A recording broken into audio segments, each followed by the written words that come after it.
ஒரு அம்மா பையன் மேல இருக்கிற நம்பிக்கையால போட்ட ஒரே ஒரு கையெழுத்து தான். அந்த கையெழுத்து பார்த்தீங்கன்னா, அவங்க வீட்டையே வந்து பறிக்க போகுது. இதுக்கு பின்னால யார் இருக்காங்கன்னு தெரியுமா? வீட்டுக்குள்ள வந்து பாசம் காட்டினவங்க தான். வீட்ட அபகரிக்க வந்து முழுசா வந்து பிளான் போட்டிருந்தாங்கன்னா, விஜயாக்கு தெரிய வந்துச்சுன்னா வச்சுக்கோங்களேன், என்ன நடந்திருக்குமோ தெரியல. இது சண்டையெல்லாம் எதுவுமே இல்ல. இது விபத்தும் இல்ல. முத்துவ கொலை பண்றதுக்காக வேண்டி பிளான் போட்டிருக்காங்கன்னு இன்னைக்கு தான் வந்து உண்மை வந்து வெளியே வந்திருக்கு. ரோஹிணி வந்து பார்த்தீங்கன்னா, 1 2 தப்பு பண்ணல. ஒரு குடும்பமே இல்ல. பல பேரோட வாழ்க்கையை வந்து அழிச்சிருக்கா. அந்த லிஸ்ட் பார்த்தீங்கன்னா, இன்னைக்கு முழுசா வந்து வெளியே வருது. போலீஸ் கம்ப்ளைண்ட், டைவர்ஸ் முடிவு. அதே மாதிரி ஒரே நாள்ல ரோஹிணியோட வாழ்க்கையை வந்து கவிழ்ந்த தருணம் தான் வந்து இன்னைக்கு வந்து காமிச்சிருக்காங்க. நம்பிக்கை துரோகம், கொலை முயற்சி, வீடு அபகரிப்பு இதுதான் வந்து இன்னைக்கு சிறடிக்கு ஆசையில் இது எல்லாமே ஒரே ஒரு பொண்ணுனால வந்து நடந்திருக்கு. வாங்க என்னாச்சு அப்படின்றத டீட்டெயில்டாக பார்க்கலாம். ஒரு அம்மா வந்து பையன் மேல இருக்கிற நம்பிக்கையினால வந்து போட்ட ஒரே ஒரு கையெழுத்து பார்த்தீங்கன்னா, அந்த கையெழுத்து அவங்க வாழ்க்கையை வந்து கவிழ்க்க போகுதுன்னா விஜயாவுக்கு அப்போ தெரியவே இல்லை. அவங்க வந்து ஏதோ ஈகோல வந்து கையெழுத்து போட்டு கொடுத்துட்டாங்க. ரோகிணியை வீட்டில் தங்க வச்சு நானும் உன் குடும்பம் தான் அப்படின்னு நடிச்சவங்க தான் சிந்தாமணி. உள்ளுக்குள்ள வந்து விஜயோட வீட்டையை வந்து அபகரிக்க வந்து ஃபுல் பிளான் போட்டிருக்காங்க. இதுக்காக மனோஜ் கடன் வாங்கிய ஆள் கூட சேர்ந்து சதி பண்றாங்க. விஜயாவுக்கு வந்து இதை பத்தி எதுவுமே தெரியாம சிந்தாமணி பண்ற சூழ்ச்சியில வந்து சிக்கிறாங்க. ரோகிணியோட பெஸ்ட் ஃப்ரெண்ட் வித்யா அண்ணாமலை வீட்டுக்கு வந்து சில ஷாக்கிங்கான விஷயங்கள் எல்லாமே சொல்றான். மனோஜுக்கு கடன் கொடுத்த ஆள் திடீர்னு வீட்டுக்கு வராரு. ஆல்ரெடி அண்ணாமலை வந்து கொஞ்சம் பணம் கொடுத்து பேசியிருந்த நிலையில தான் ரோகிணி வீட்டு விட்டு போனது தெரிஞ்சு வந்திருக்காரு.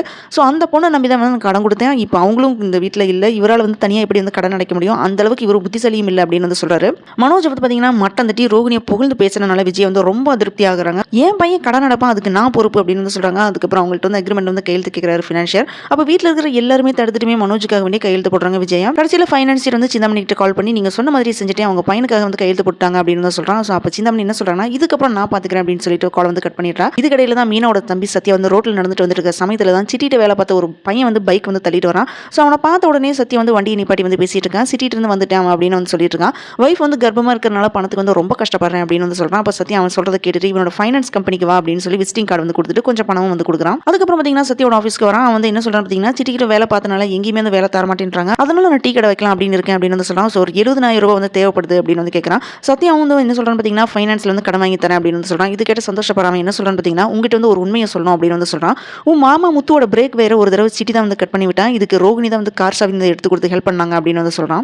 இதை கேட்டு சத்யா வந்து ஷாக்கிங் மேல ஷாக் ஆகிறான். ஸோ இந்த விஷயம் தெரிஞ்ச உடனே மீனாட்ட வந்து கால் பண்ணி விஷயத்தை எல்லாமே சொல்றான். அப்போ அவன் வந்து முத்துவோட காசு எடுக்க கிளம்பி வர சொல்லு அப்படின்னு வந்து சொல்லிடுறாங்க மீனா.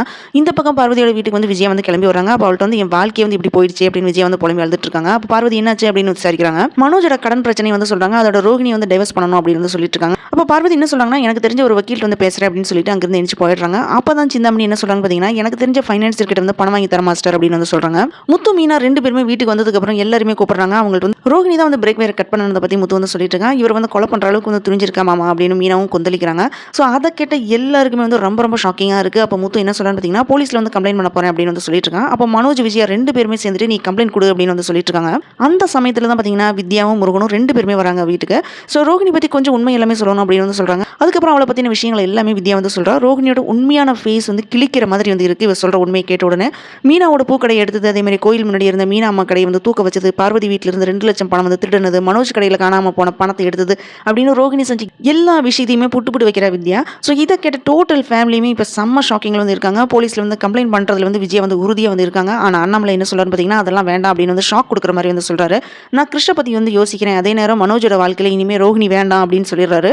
டைவர்ஸ் வாங்குறதுல வந்து உறுதியா இருங்க அப்படின்னு வந்து தெள்ளத்திலேயே வந்து சொல்லிட்டு போயிடுறாரு. போலீஸ்ல வந்து கம்ப்ளைண்ட் கொடுக்கணும் அப்படின்னு முடிவெடுத்த ஃபேமிலி. ஆனா அண்ணாமலை சொன்ன அந்த ஒரு வார்த்தை எல்லாத்தையுமே வந்து நிறுத்திடுமா, இல்ல இவ்வளவு குத்தம் பண்ணியிருக்காங்க, இவ்வளவு ஆதாரம் இருக்கு, ரோகிணிக்கு வந்து சட்டப்படி தண்டனை வருமா, இல்ல மறுபடியும் வந்து தப்பிச்சு போயிடுவாங்களா, மகனுக்காக எல்லாத்தையுமே இருந்த விஜயா இந்த தடவை தனக்காக அவங்க வந்து ஒரு முடிவு எடுப்பாங்களா, டைவர்ஸ் தான் வந்து சரியான தீர்வா, இல்ல கிருஷுக்காக இந்த உண்மை எல்லாமே வந்து மறைக்கணுமா? ரோகிணி வந்து கொஞ்சம் கூட வந்து நினைச்சிருக்கவே மாட்டாங்க. இவ்வளவு சீக்கிரம் அவளோட எல்லா முகமுடியும் ஒன்னா கிளியும் அப்படின்றத நீங்க அங்க இருந்தா போலீஸ் கிட்ட வந்து போவீங்களா, இல்ல குடும்பத்துக்காக அமைதியா இருப்பீங்களா அப்படின்னு கமெண்ட்ல சொல்லுங்க.